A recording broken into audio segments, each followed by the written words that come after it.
Hi, I'm Winston Maxwell. I'm Director of Law and Technology Studies at Telecom Paristech, a French engineering school. And I used to be a lawyer in private practice, specialized in IT and telecom law.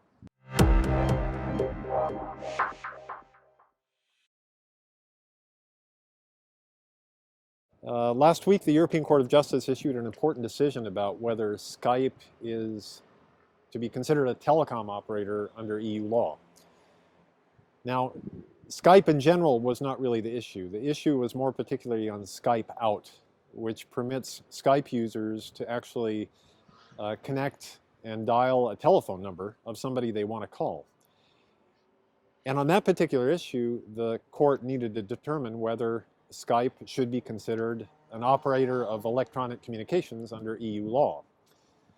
Now, the definition of electronic communications operator is anyone who transports signals. So the question was, does Skype Out transport signals over a network? And Skype said, no, we don't. We simply offer an OTT service, and then yes, at the end, there is an operator who terminates, but we really have nothing to do with that. And the court disagreed, basically. The court said, no, you actually, Skype Out, you have responsibility to the end user through your contract with the end user to make sure that the signal not only reaches your servers, but actually interconnects with the PSTN and then terminates on some other operator's network. And you actually enter into a contract to do that.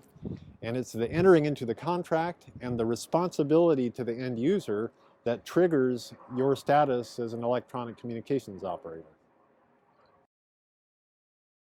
Only insofar as the OTT offers a service that terminates on a public network and therefore requires some kind of interconnection.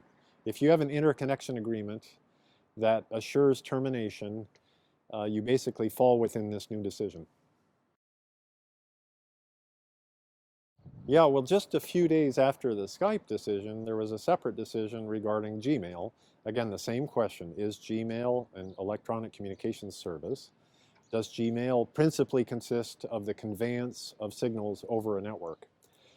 And there the court came out to a different conclusion.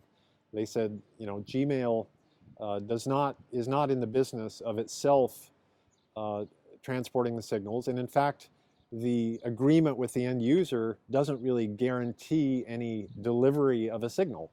The Gmail service simply guarantees that you will have a server and an email address, but the actual transmission of the signals, that's the responsibility of the underlying ISP that you sign up with. And so, basically applying the same reasoning as the Skype Out case, they applied it to the Gmail case and came out to the opposite conclusion.